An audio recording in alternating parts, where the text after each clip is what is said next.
เอา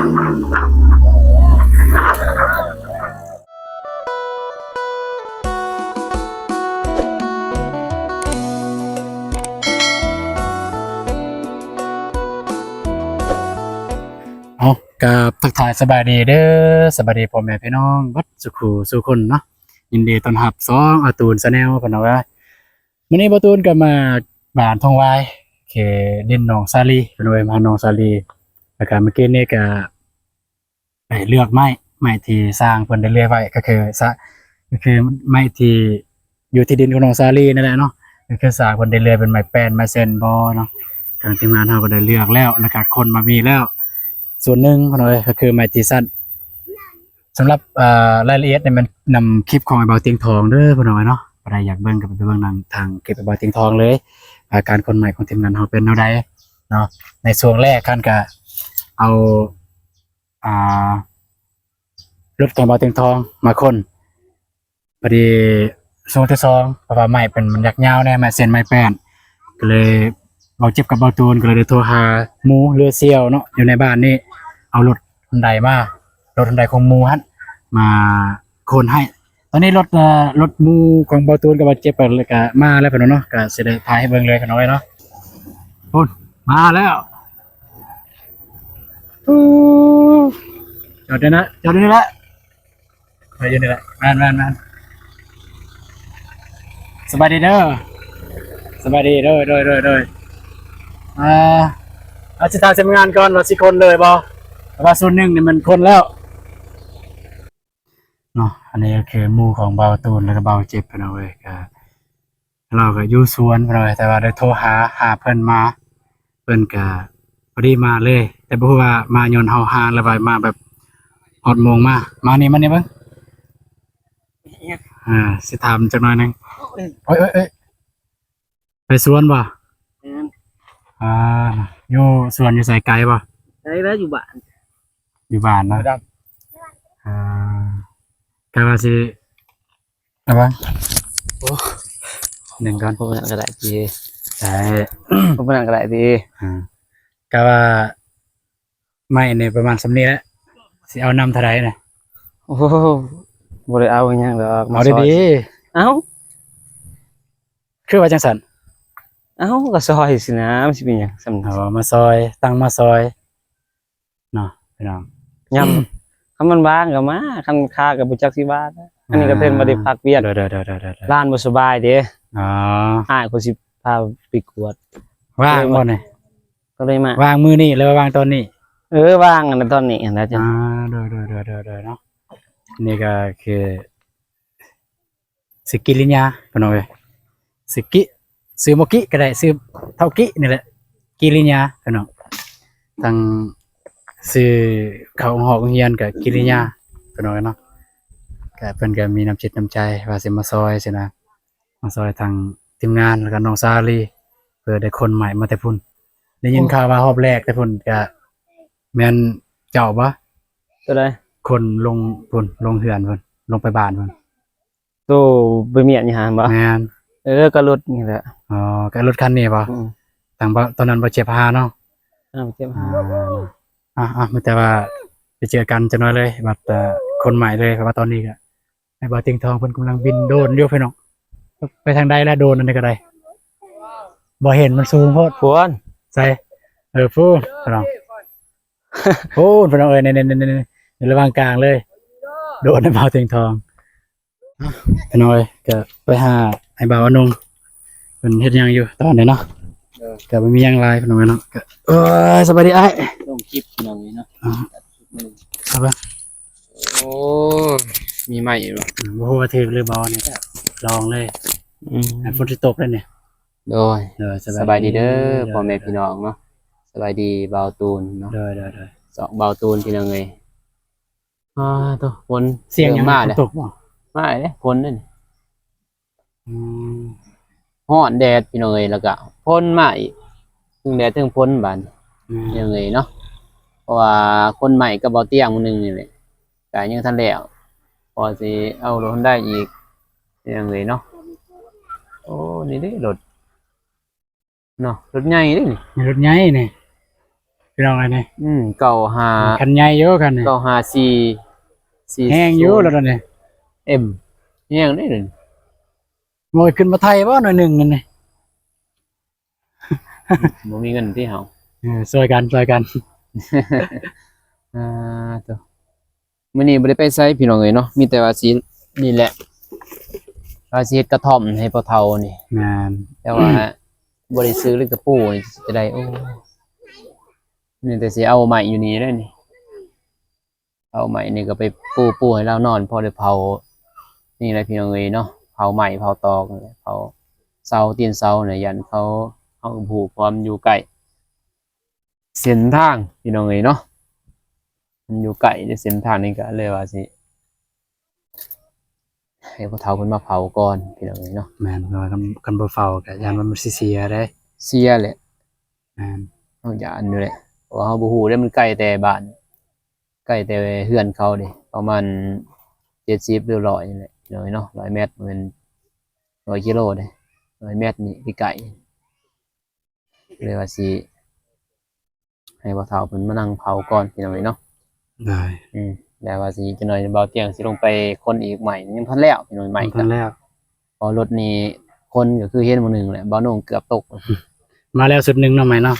โดย ยังอีกสุดหนึง อย่างอีกสุด ตอน ห นี้ นึ่ง เอารถคันใดไปจังได๋ เกือบแลดไปพุ่น ต้มไปเลย ไปไปรุ่น เลยเจ้าของรถเลย ไปโอเคไป ยิ้วเขาแล้วบ่โดยสบายดีเด้อโดย ไป เจ้าของรถเพิ่นพี่น้องเอ้ยเนาะรถHyundaiเพิ่นกินแล้วบ่เขาเรียบร้อยแล้วบ่รถหุ่นบ่ ยังจอยยังรถบ่ได้เลย ไปพี่น้องเอ้ย ไป ไปพูดแหละคนใหม่คนตอก แต่ว่า จังไดเนาะ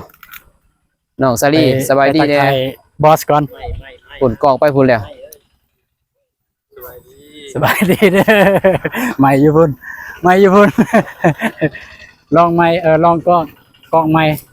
เป็นได้ไร ลองกล้องไม่ ครับมันกับข่าวด้วยนะไอ้เด้อบุข่าวระวังเลย เอาเลย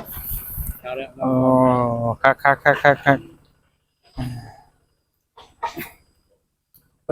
เปิดกล้องไม่ให้เนี่ยให้ไอเตียงเปิดกล้องไม่เนี่ย ขอเชิญ เป็นกองไหม ก็เสิร์นเปิดกล้องไม่ได้กล้องไม่แล้วไอ้ม่าน เรียนเชิญ เอาเนาะไอ้กล้องใหม่ได้โทรศัพท์ใหม่กะให้โชคให้มานเด้อบัดนี้ให้ได้คลิปละล้านวิวเรื่องตูนเด้อเนาะให้คนติดตามหลายๆได้ของใหม่ก็ให้มีแต่ชิ้นใหม่ๆเข้ามาในชีวิตบัดนี้แนวใดแนวบ่ดีก็ทิ่มไปนำปีเก่าเนาะของใหม่ก็ให้มันมีแต่สิ่งใหม่ๆสิ่งดีๆเข้ามาบัดนี้เนาะเด้อน้องตูนเด้อแล้วก็ FC เบ่ทุกคนฝากติดตามน้องตูนแน่ให้ได้100,000ซับไปไว้เด้อเนาะ เอาหมื่นก่อน เอา10,000เนาะโอเคเอา10,000ซับไปไว้พี่น้องเอ้ยไปชั้นบาดนี้เว้าแล้วก็ไปเก็บไม้ต่อ ไป ลุยงาน ลุยแล้วต่อเนาะโธ่โดยผมไม้น้องนี่ต้นแดดต้นฝนเนาะฝนตก ไม่50,000 ฮัลโหลเสร็จฮัลโหล สิ โอเคไปทีมงานเฮารถเฮาขึ้นรถเลยป่ะ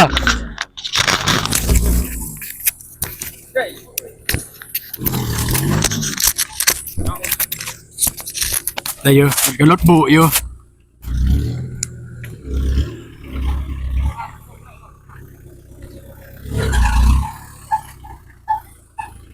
โอนประธานเจ็บเนี่ยอยู่ในพี่น้องเอ้ยประธานเจ็บพูนไป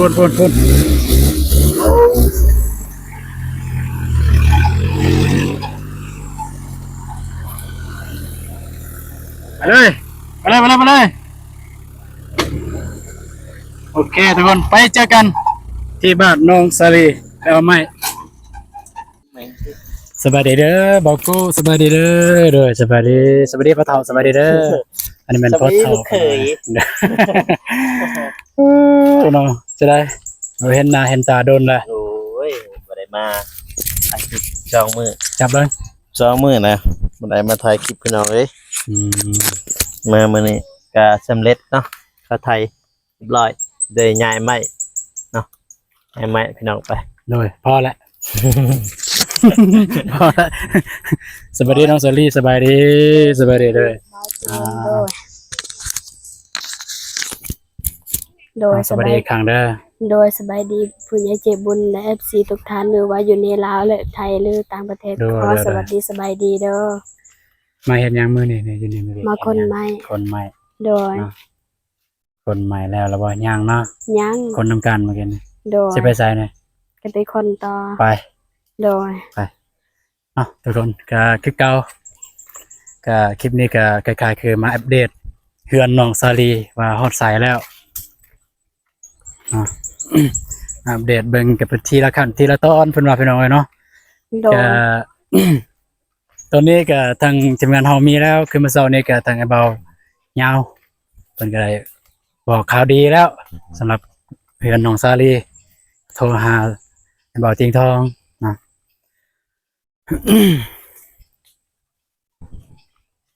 ตอนนี้เฮามีเสาแล้วไม่เสาไม่ตีนเสาไม่เสาแล้วก็ตีนเสาตีนปูนเนาะสำหรับเพื่อนน้องซาลีประมาณนี้ก็ไปทีละขั้นทีละตอน หลังจากที่เฮาได้เสาแล้วเฮาก็อยากได้เส้นไม่แป้นพี่น้องเอ้ย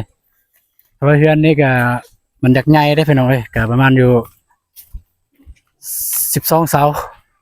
เพราะว่าเฮือนน้องสาลีนี่คนมันอยากหลายแน่ทางน้องสาลีพวกเด็กน้อยประมาณ 3-4 คนนี่แหละ โดย แล้วก็2เท่าแล้วก็แม่อีกก็มีแผ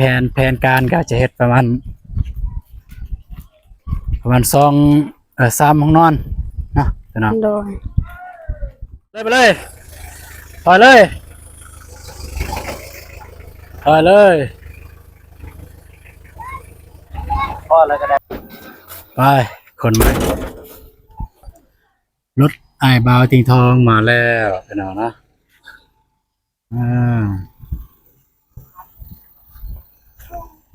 ไปฮอดพุ่นก็จังว่ากันก็มันลงหันก็เทกระจาด แมน เก่านะ เสยนี่ไปเต็มเลยก็ได้ญี่ปุ่นมาตกกะจึงคนเอาเนาะ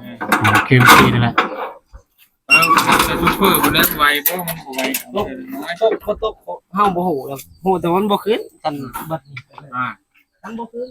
ขึ้นกับป้าอยู่มันแล้วกับแปลงเฮา แมนไปมาบ่เจ็บ บ่งั้นจะสิกะ เชื่อกันหน่อย เอารถซิ่งก็ได้เอารถซิ่งมา โอ้ยเสียเวลานะ ใช่ได้เนี่ย เกิดสิมาอีกเว้ยยากคนหลายผู้หลายคนนั่นแหละมันได้เอามาแล้วก็นี่ซุปกันเอานี่แหละ แมน กันเอาดึงกันเอานี่แหละ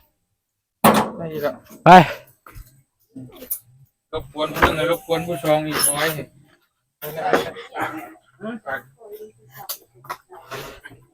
นาทีนะ เดี๋ยวเอากินเลยเนี่ยมา ตีได้ตีได้ จะกล้องต้นตูก็เจ้าพูดบ่เลย โอ้ปัดเดียวเลยบ่ พูดอีกนิดนึงได้ป่ะบ่เลือกกูคนว่าพี่น้อง ไปเลย ที่เลยบ่ ไม่สนิทเลือกบ่เลือกอ่ะ สำคัญ เอาไปอีกนิดนึงชอบ จับได้เลยไปเลยจะได้โอ้กระถานโอ้จิบเลย ทิมเลยเนาะ เลย ไปเลย เรือกระถานไปกับเปิ้งเลยได้โอเค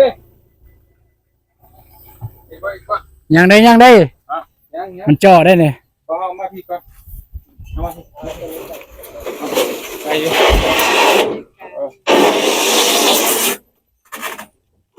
เกี่ยวเลย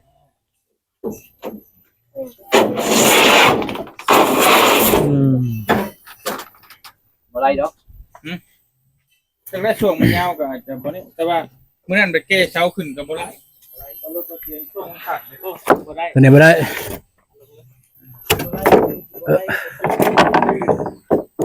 โอ้แต่บ่นี่บ่ขึ้นแท้แม่ บ่ได้นะนี่นะอยู่ลุมบ่ได้ หมดบ่กินแล้วไปแล้วไปเลือกเอา แม่นบ่ ยังได้เฮ็ดปุ๊กกระท่อมมันยังพวกไก่พวกหยังนี่ ตัวนี้ได้ไปแล้วมาไปเบิดเลยบ่ไอ้กระท่อมอยู่หั่นเนาะ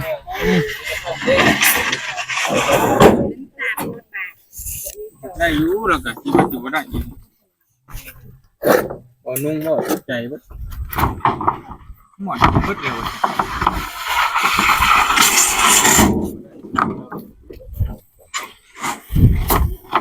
ซึ่งเลยแหละหั่นน่ะ ก็พ่อเฒ่ามาที่ มักม่วงเฮ็ดพี่น้องเอ้ย บัดหน้า ม่วงจัดการ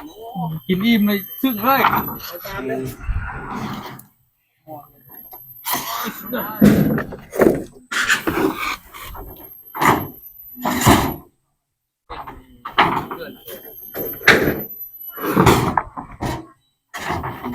มีระเบิดเนี่ยต้มมีระเบิด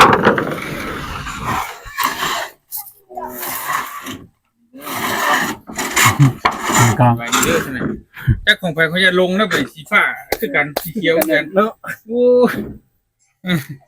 บ่ตูนบ่ตัวนี้ แต่นี่ของบ่ตูน บ่เจ็บมาเลยบ่เจ็บบ่ ทางนั้นบ่เจ็บ นี่บ่เจ็บอยู่นี่ เอามาคืออันนั้นกันเลยคือมาอันนั้น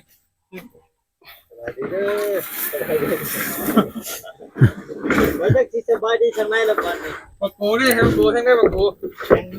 อ้าวเฮ้ยนั่นสิจ้ะตะกล้องจ้ะนะ กูรัก เห็นเท่าไอ้จับให้วานใจเดี๋ยวให้น้องนี่ได้ใส่พริก เอา3-4รถ นี่มุโต้ น้ำหนักเนาะ สั่นไปแล้วเพื่อนเนาะ มีหมดที่ผมว่ามี จับแทน เลือกนะเลือกอัน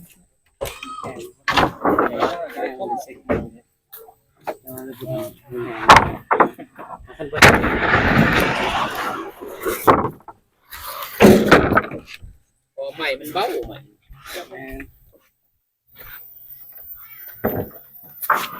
ไม่ยาก ได้ ไม่ บ่ ยา ล่ะ ก เบิดได้บ่ล่ะ พอแล้วไปก่อน เอาอันนั้นเอาไม่เป็นเบิดก็ได้เบิดไม่เป็น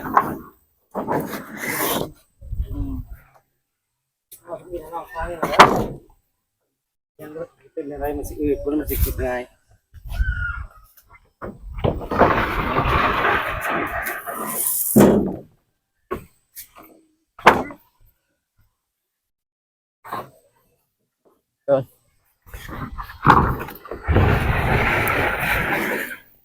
โซ่แผ่นโอ้ผู้เฒ่านี่ใส่โซ่แผ่น ไม่ธรรมดา มันเห็นเบิดซะไม่เป็น ทานฮะ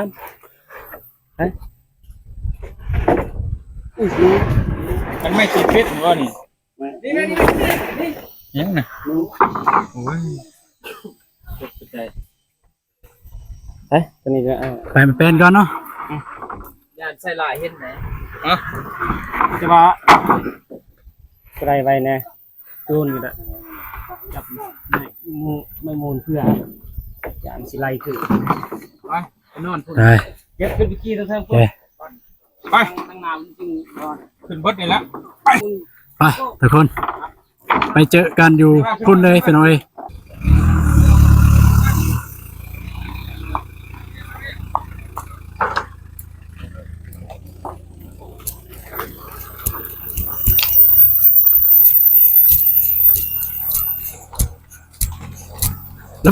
ระบบมือกองมือไม่พี่น้องเอ้ยเอา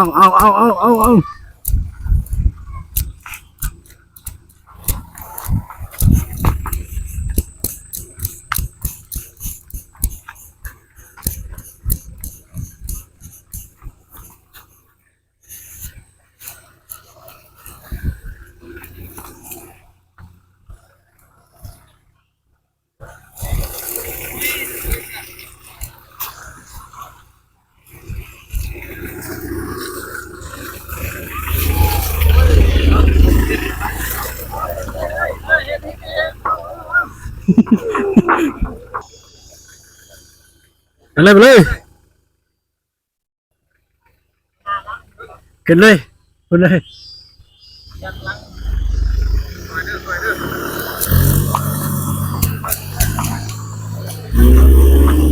โอ้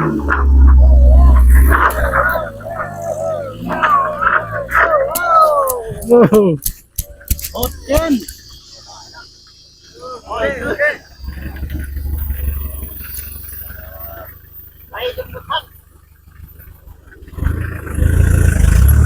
โซเฟอร์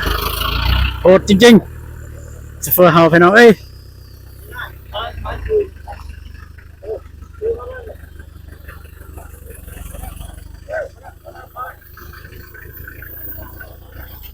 ตัวแรกนี่กระท่อมเราดิ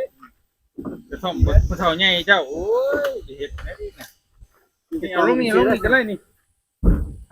ไปเฮ้ย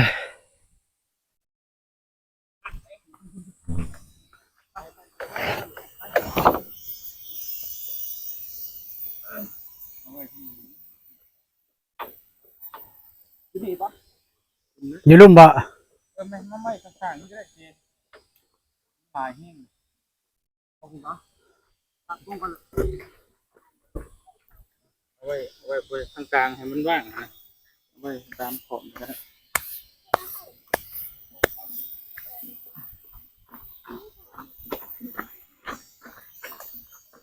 มาต่ออีกเฮ้ยพี่น้องโอ้ เอาโก เด้น่ะมานุ่งได้แล้วนุ่ง โหชนบท มาเลยอ่ะ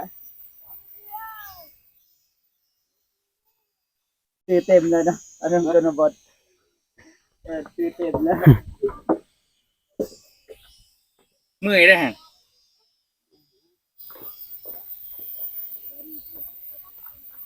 มาลด บ่ลดนี่ เอาตัวนั้นมาดกโก้ของเจ้านะมาต่อกันสิ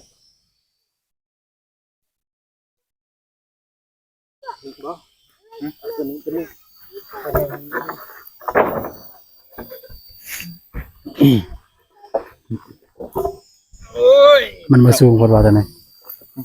ตัวทุ่มตัวตั้มก็ได้หรอกเป็นยัง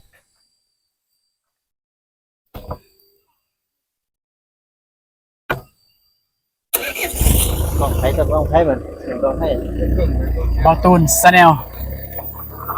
สบายดีเด้อไปละ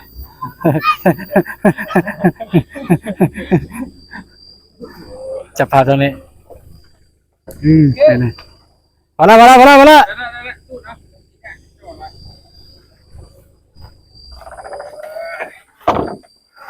ยมาเลยลองถามพ่อวัยรุ่นเว้ย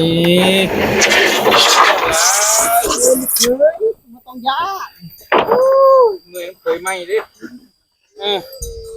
เอาเสื้ออัน2 อันพอ5 อันเลยเดี๋ยวแรกเกินคุณใจห้อนไปใช้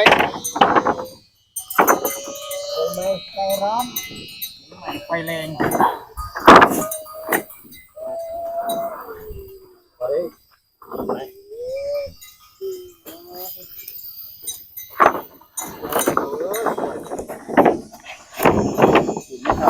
ว่าถ้าใครจะได้ร่วมเด้อ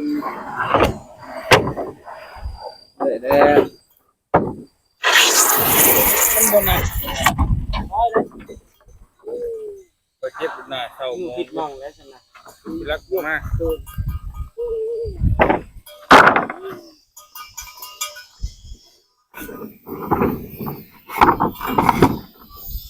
มึงเงี้ยไปเข้าบ้านเฮ็ดนี่ลงไปทำอันพ่อจะควงเวลานะควงเวลาบนนักเป็นเคยไหมโอ้ยดึกบนไหนเหี่ยวดิสยอดมาคุยกันนี่เลยแล้วเลยกินได้ใจไง มาปะเท่า เป็นไงก็มาทำโอ้โหหายเกินหายเกิน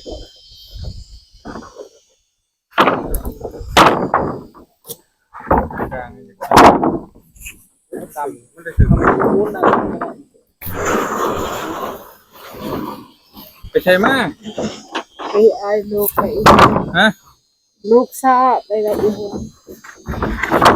ลูกเราสอ ลูกโซ่อ๋อเอาลูกไปเก็บ โอ้ เฮ้ย โกะจะเสร็จปานนั้นบ่โกะบ่เท่าโกะ ไม่เท่าเลยก็ไม่เท่าเลยเอ้าโอ้ย2 4 6 7เฮ้ยใจเย็นๆดิใจร้อนดิเฮ็ดไม่เท่าดิแต่มันทำไรบ่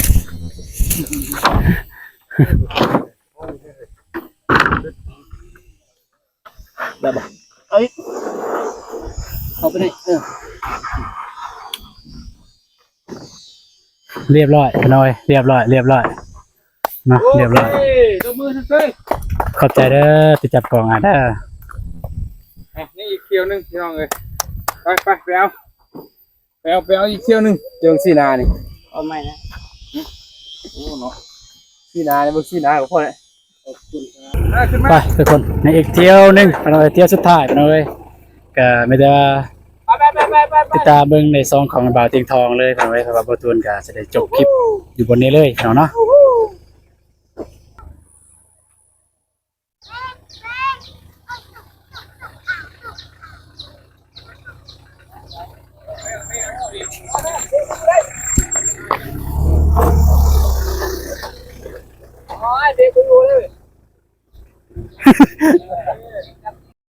โอเคพี่น้องเว้ยเกี่ยวกับเกินว่ามาค้นใหม่ของหนองซาลีใหม่ที่ทางสร้างเพิ่นได้เลือกไว้แต่ตอนนั้นแหละเนาะพี่น้องเนาะก็มาค้นไว้มาเมียนไว้อยู่บนนี้ก็เพราะว่าดินของหนองซาลีเฮือนหนองซาลีก็เกินว่าก็ได้ดำเนินแล้วพี่น้องเนาะก็ยังแต่ถ้ามีงบก็ได้ดำเนินแบบดำเนินเลยถ้าไม่มีงบก็คือไม่ได้เอาใหม่มาไว้ซื่อๆพี่น้องเนาะ สำหรับคลิปนี้ประตูนก็ต้องขอขอบใจทางFC ทุกท่านที่ติดตามชมคลิปของประตูนแต่ต้นจนจบเนาะถ้าเป็นฝ่ายประการใดประตูนเว้าจาบ่สุภาพบ่ใดการกระทำบ่ใดก็ขอโทษขออภัยมันหลายเด้อเนาะสำหรับคลิปนี้ก็เป็นเกินว่าเปิดคลิปใหม่พุ่นเนาะก็ประตูนได้โทรศัพท์ใหม่ก็คือทางแม่พิมพ์เพิ่นส่งมาให้จังได๋ก็ต้องขอขอบใจทางแม่พิมพ์หลายๆเด้อที่เมตตาสงสารประตูนเนาะที่เห็นคลิปของประตูนแบบว่าได้ลงแน่บ่แน่แล้วก็ได้ถ่ายคลิปแน่บ่แน่จังซี่นะก็ต้องขอบใจหลายๆเด้อขอให้แม่พิมพ์จงสุขภาพแข็งแรงอายุมั่นขวัญยืนปรารถนาสิ่งใดก็ขอให้ได้สิ่งนั้นเด้อแม่เด้อเนาะสำหรับคลิปนี้บ่ตูนก็สิขอจบคลิปอยู่บนนี้เลยเด้อเนาะแต่ว่าเจอกันในคลิปต่อไปรายละเอียดเป็นจังไดก็อย่าลืมไปเบิ่งทาง2ของไอ้บ่าวเตียงทองเนาะสำหรับคลิปนี้บ๊ายบายเจอกันในคลิปต่อไปและก็กล่าวคำว่าสบายดีเด้อเนาะบ๊ายบายเจอกันในคลิปต่อไปพี่น้องเอ้ยเนาะ